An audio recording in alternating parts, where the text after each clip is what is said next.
Yeah. Another thing that in the blog post that I thought was amazing is say if it was like us three running around. Yeah. Uh-oh. Uh-oh. Uh-oh. Uh-oh. Hello? Is anyone there? Philetic? Are you there? Oh my days. Typically, you know when I say like when I'm recording and I just can't live stream or anything because yeah, interruptions. Oh My my bad. gosh.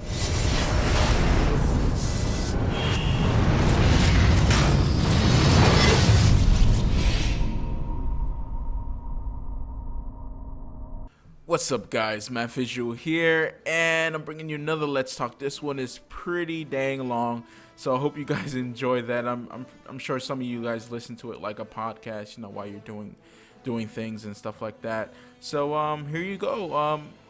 I tried to get a few words in there, but Philetic and Kaeyi were just talking today on this Let's Talk, so that's fine. I hope you guys still enjoy that, and you guys don't want to hear me anyway, do you? You don't want to hear me anyway.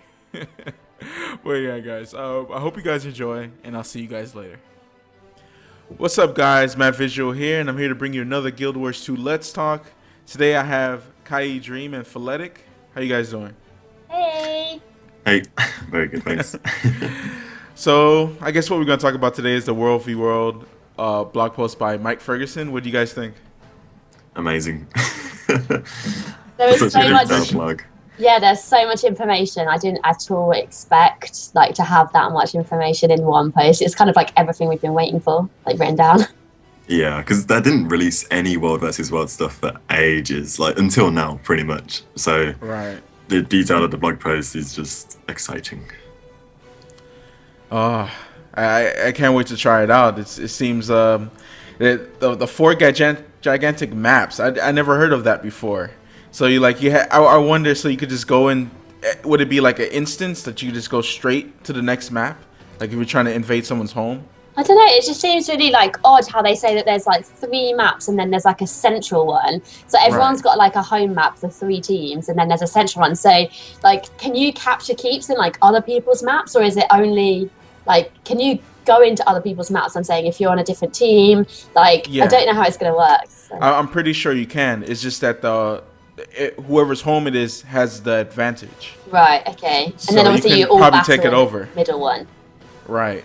Yeah. I mean, can you imagine? Like, cause in the blog post it said around 100 people, and I'm like, what? 100 people? That's not enough. Well, it's 100 people per map, so there's four maps. That's 400 people per server. So that's 1,200 people.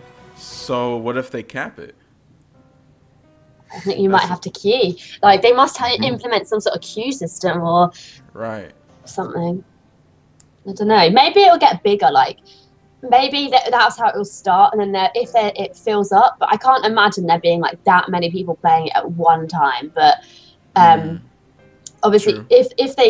if they do cap it and realize that people are filling it up, they probably will increase it and maybe like get better servers for it or something. I don't know. They said it's going to be massive, but it does actually say like 100 people plus. So it's like okay, Oh, on okay. average 100 people, but there is like a little plus symbol of doom in there. Like Yeah. Well, I guess because loads of the game, well, Warhammer Online is the one that's compared to it the most with their like RVR. They called it like Realm versus Realm, and that was just it was the same idea with keeps where you take keeps and it's on a big PvP map, but it was just a Zerg fest. Like everyone would just get together in a whole server and just run around in one big group.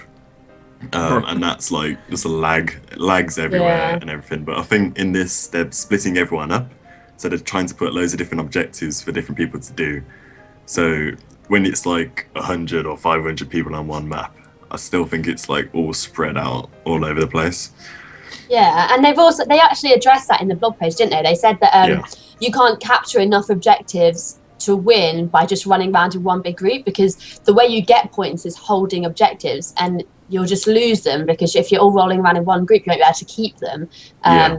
So I think that will cause everyone to split up as well. And the fact that like guilds can have their own keeps and towers and stuff, I think it will definitely mean that even though we are as a server playing against another server, I Yeah. think you'll stick with your guild because like if your guild can have a keep, then you'll just defend it with the rest of your guild mates, and then another guild will defend their own keep. Like it's a bit like, oh, we've got the best keep at the moment, like yay. Yeah, but that's I've talked about this before, and it's like what we saw in Warhammer Online, again to reference it, is like certain guilds. Like I know you've got quite a big guild at the moment, pre-release, and certain guilds would just dominate the server that you're in. So the best and biggest keep, if you like the same guild will get it every time. So like you're in this guild and you sort of think, we really want this keep this time, and there's loads of arguments going on with the big bosses of the servers and what have you.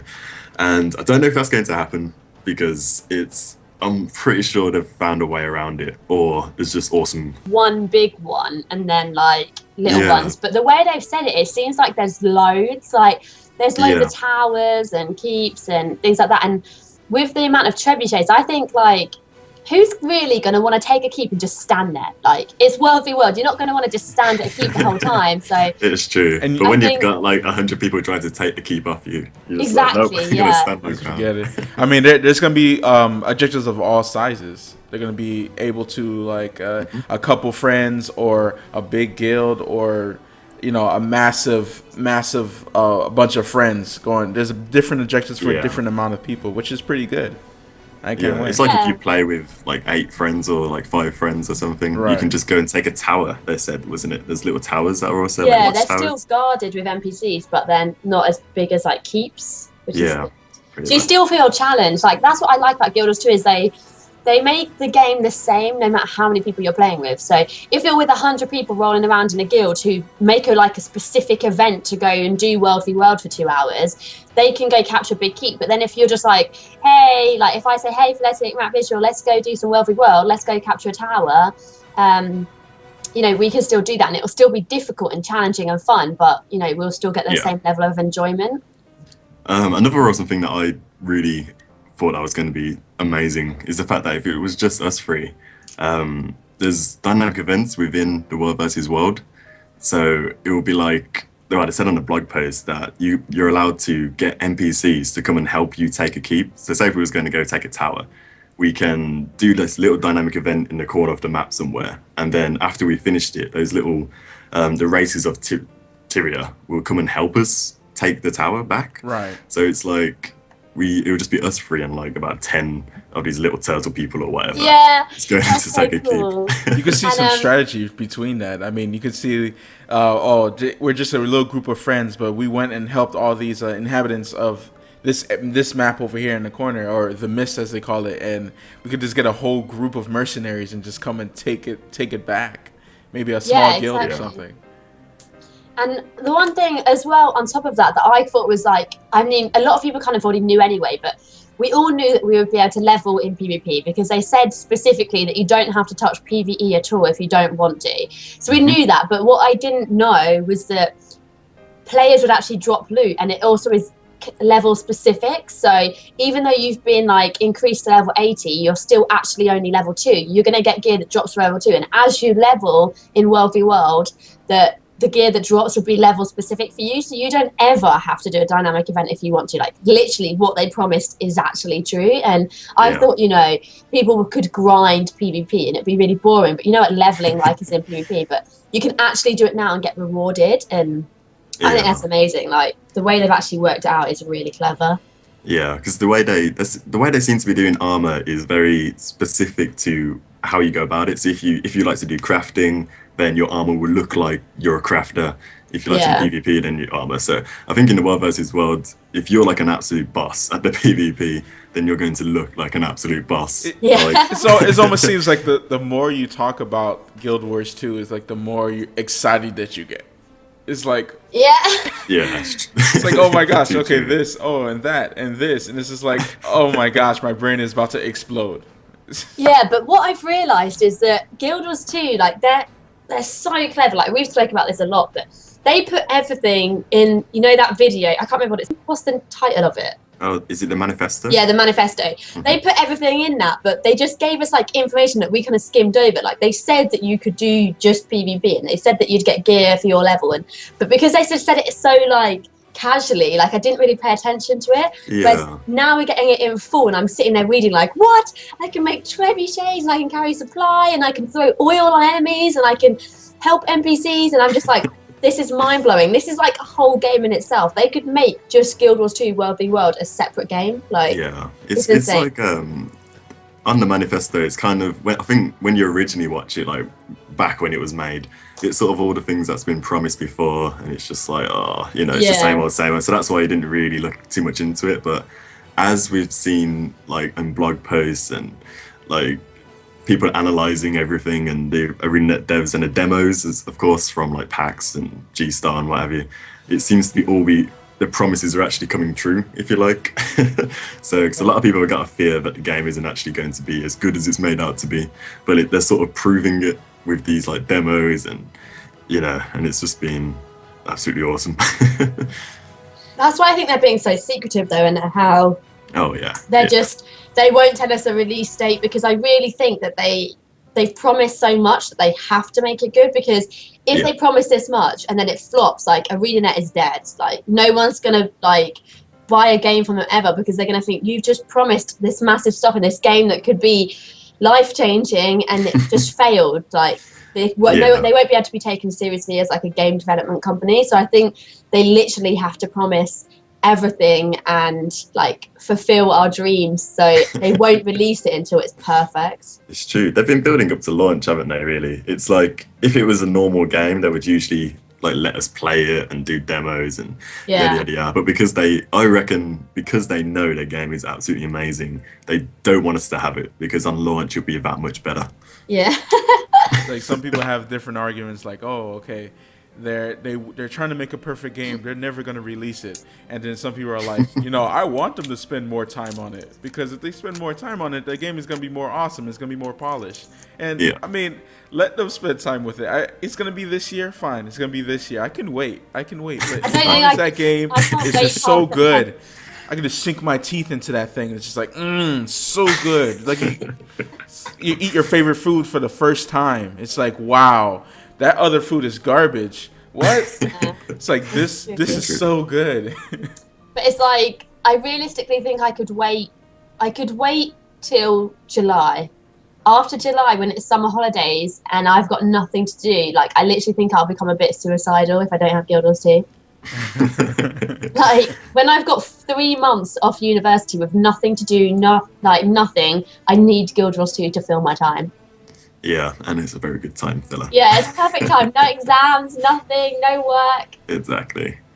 But we sort of steered off topic a little bit. Right. We're now just getting excited about how good Guild Wars 2 is. Yeah, I was saying the other day, I'm trying to find a quote now, but about the golems, the siege golems. Oh yeah. Like, who needs a ram when you could just bash down a door of a massive siege golem? That would be awesome. It's so good. Like the people find things like a novelty, don't they? So the fact that, you know, everyone when we first start playing World v World will have a siege golem, because everyone wants to run around in a metal golem, like, or with a metal golem. So everyone wants to do that, and everyone's going to want to make trebuchets. And I think at first it's going to be hectic, because everyone's just going to make all these random things and realize that they're not actually capturing any objectives, because they're just too excited about having a trebuchet. But I think after that it'll all like settle down a bit, and you'll actually be able to be tactical and serious in World v World. But the one thing that's really good, the fact that there's no downtime, like it's just permanent, so it's always there. Yeah, and the fact that you get to change the people you're fighting against as well, because just like, you know, it's like fighting against the same server, same people, same guilds, and like everyone's, you know, dominant. Like one server could be dominant over the other, and it's kind of like, oh, we're always losing, yada yada yada. But it's like the whole Horde versus Alliance thing on certain servers. Right. Yeah, exactly. But the fact that it changes every 2 weeks, and there's only like a minute downtime or something in between that. Yeah. It's like, yeah, just fresh and new, and you could go out there and constantly level in World versus World as well. So it'll be awesome. I think a lot of my time is going to be spent in World versus World. It's also, if you don't want to spend all your time in that, like you could be doing dynamic events, but say you run up to the event that you've been planning to do, and you know it's on cooldown because they have said that, you know, that it could be weeks or months before that event is back in its actual line again. Yeah. So you could go up to it and be like, oh God, like it's not here. I really want to do this event because I'm following a certain storyline and blah, blah, blah. But like, fine, Yeah. I'm just going to do WvWvW until like it's back. So, Yeah, and that's another thing that picks up on quite a good point there, really, because obviously Arena have said they want to be a community-based sort of company and they really want to build community within their game. And you could just imagine being online and in chat in like Divinity's Reach or somewhere, and you're in trade chat, and everyone will be either saying, Tequado and Sunless is warned, everyone go there now, or they'll be saying like we're losing the world versus world, everyone needs to go there. So it's going to be this sort of server-based sort of community where everyone's trying to get everyone to go everywhere because there's so much going on at one time. But did you play Rift? Like that happened in Rift. Yeah. Even though the game wasn't amazing, that still happened. Like when they had the special events for like River of Souls and things like that, people did say in chat, oh my God, this event has spawned, like everyone go there now. And they'd start inviting people randomly to raid groups and everyone would go march over there, do the event and then just go back to crafting and whatever they were doing. And that was the best thing about it, is that even though it wasn't as big as what Guild Wars 2 would be, like the community was still there. And I think Guild Wars 2 will develop on that so much. And hopefully, you'll just... And the fact you don't even have to group up at all anyway. Oh, it's just so exciting. Yeah, it's like the favourite bits in games, especially MMOs for me, is when everyone gets together and goes and does something awesome. Like in WoW, when everyone does like a city raid, like everyone raids Stormwind. Yeah, or like level 1 Hogger raids. Yeah, it's awesome. And in Warhammer Online, when everyone got together and done like RVR, but in Guild Wars 2, it's like that constantly. It never just happens every now and then. It's like constantly everyone's getting together to go do something, and that's what I'm looking forward to the most, to see if it holds out. Is it going to get old? Is it like the idea of just going out and doing dynamic events and stuff going to get old, or is it just constantly going to be this real like exciting thing to go and do? Yeah, I mean, obviously if you do the same dynamic event over and over again, like people are going to say Guild Wars 2 is grindy. Like no matter what happens, a game is the game. If you have to level, it's grindy. But the way they've made it is because it's end game from the beginning, that you don't feel like you have to get to level 80. Like you could just casually stop at 40, do some WvWvW and not worry about it. But I think what they'll probably do, if I was ArenaNet, like after a few months of release, start releasing more dynamic events, like harder ones with bigger dragons, better dragons, where like 200 people have to go and do it. And exactly, that's what they'll do. And you'll always have something new to do. And if not, just do mini games and bar brawls, and we challenge each other to basketball keg fights. I mean, they are a community base, so I mean, they're going to take the feedback and create something new each time. And the way how they built the game from ground up is that they can change anything that they want. Well, not anything that they want, but like they can change the dynamic events here and make it go here and make it do that. It's going to be awesome. It's constantly changing. So the game is going to change, like, you haven't played in a month and like you go in, it's like a entirely new game. It's like, whoa, okay. It's like, I've never seen this before. Yeah, I really want them to put secret dynamic events in there. Like even really like big Easter ones. eggs. Yeah, don't tell anyone about it. Next thing you know, there's this massive, like, I don't really want to say dragon, because the dragons in Guild Wars 2 are quite, specific to the lore and what have you. But just a massive boss or something that comes out of nowhere and everyone's like, whoa, this isn't supposed to happen. And he just like ruffle face phones everyone and everyone's just dead, like, what the fuck was that? Or like actually in Divinity, I keep using Divinity's Reach as an example, but like a raid just in Divinity's Reach, that's not supposed to happen, but it just happens because they put it in there and everyone's like, we're gonna they're actually taking over our main city, and if they succeed, they stay there. They can activate the raids, can't they? Because I remember them, the dynamic events even, because I remember them saying that when people were playing at conventions, they would make sure like at a certain time that like Takala Sunless would appear, and so they can like choose when they happen. So I'd love it, like on launch, like a week in, everyone's like level 10 or 20 or whatever, and we're all like lolling about in like Divinity's Reach because it's like the biggest like city or whatever, and then just suddenly this massive ogre just stomps like through the thing, like destroys half the city. That'd be just so fun. That would be awesome. But imagine logging on and it's all finished. Yeah. Oh, what man. the fuck? Where is that would just facepalm. I was like, that sucks. But it's going to be awesome. Right.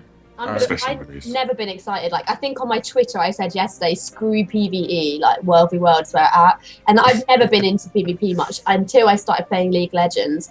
But I don't see that as PvP. Like, I don't know. I see it as something different. But I'm really, really excited, like, to do World v World, and especially with like you guys and the community that's already out there, to see people. And even if someone's on a different server or they're from a different country or anything, you may still see them in World v World and be like, "Oh, hi," and like just like try and kill them as much as you can. Because you know them.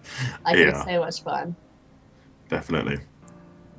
And using all the weapons of war, as they called them, because you get like we heard before about trebuchets, and obviously we knew they were catapults because of the structured PvP, but they've released like a couple of more, and it's like arrow carts, ballistas, and obviously the siege golems. And they've said in the I had a PvP roundtable interview on Guild Wars Insider, I think it was, and I was saying how the devs were saying how the trebuchets, I think it was, like the rocks that had to put in special programming just so they can make sure everyone sees like these massive rocks flying across the map.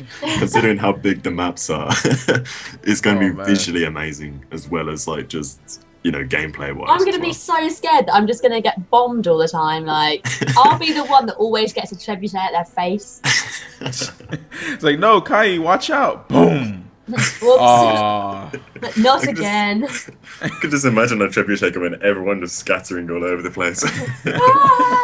Like a battlefield, boom, boom, everyone's just falling over. It's like, no. Well, everyone's already started calling World v World World War 3. Oh well, what a reference. How are they gonna do the chat system? Because like you say, servers are probably gonna gang up on each other and something like that. Like, how is it gonna be voice chat, or we'll probably be able to go and just chat to all? I think you'll probably be able to chat to all and chat to your server at the same time, I guess. Or right. Yeah. I don't know. But if the you all chat to all, would be then spammy. like how can you like literally team up with another group? Because if you chat in all, then the other team is going to know that you're right. You must be able to like whisper people or something like that, like guild leaders on the other server or. Yeah, it might be just literally, because if you think about it, most of the games have different factions. So, for example, WoW, if you're a human, you can't talk to an orc because you have different languages. Yeah. But in this, it's everyone talks the same. So maybe you don't even, it's just server chat, but in game you can just type to people, like quite literally, like you say, like whispering people, or just the speech bubble above your head saying, "You guys, do you want to join with us? And we will go take this keep." And everyone's like, "Hell yeah!" Yeah. It might just be like that. Who knows? Yeah, Either that or there get a might group. be. Oh, sorry. Oh no, I was like, you could go up and get a bigger group, and you go up to a keep, and it's like, if you surrender and help us, we'll let you live.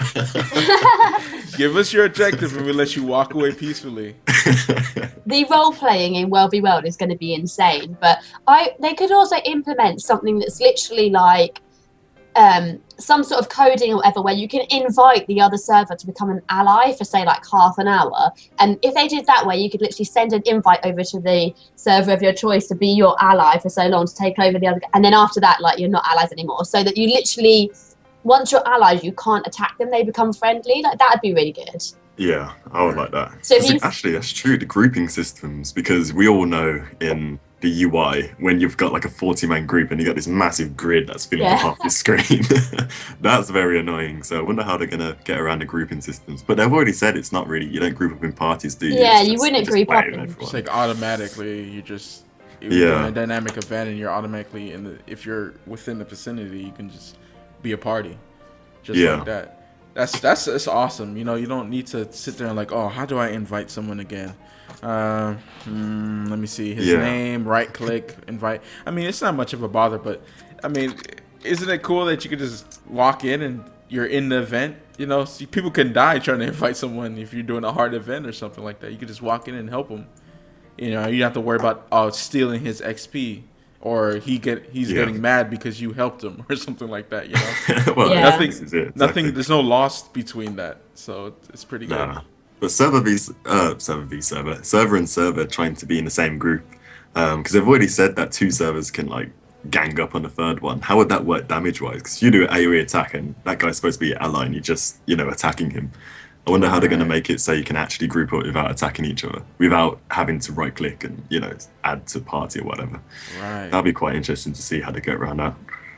Unless it's just all like, you still can attack the other server, it's just a mutual agreement. Yeah, but then like if not everyone knows about it, then it's kind of like, I don't know, it just seems Yeah. like there's going to be so many arguments, like, we were allied, why did you kill me? There's gonna be some trolls, man. There's gonna be some Oh, yeah. trolls. Oh, Be like, yeah. oh yeah, we're your friend, and then they get behind you and they just, backstab, boom, boom, boom. You're all dead. Like, oh, we trusted you, and then that's when it's gonna become like, never trust any. Don't trust those guys that are over there in the server. Kill them on site all the time. It's oh my It's god. like you've just taken over a keep, but it's like you and another party. And And you it's look at like, them. well, one of us is going to have to keep. Yeah. Like You looking just look at each other like, who's the weakest? right. Little Asura comes up and with a great hammer just knocks the guild leader off the keep. Like, we claim this land. I'm gonna roleplay so much. It's gonna be so funny. Like every time I go to keep, I'm like, all your base are belong to us. Like every time, it's gonna be so funny. Oh, yeah. Getting reinforcements in as well from, like, allied guilds would be awesome. Just like, this little guild's trying to take over our keep and, like, a massive Zerg of, like, 200 people just come along. Just like, hell no. It's going to be good. It's going to Back be good. off. Well, I guess that can wrap it up. Yay! Yeah. That was a good Let's Talk. Yeah. I hope you guys enjoyed. As we have Philetic and Kaeyi Dream, go check them out. They do Guild Wars 2 as well, among other things. And we'll see you guys later. Bye. Bye, guys. Yep, see you later, guys.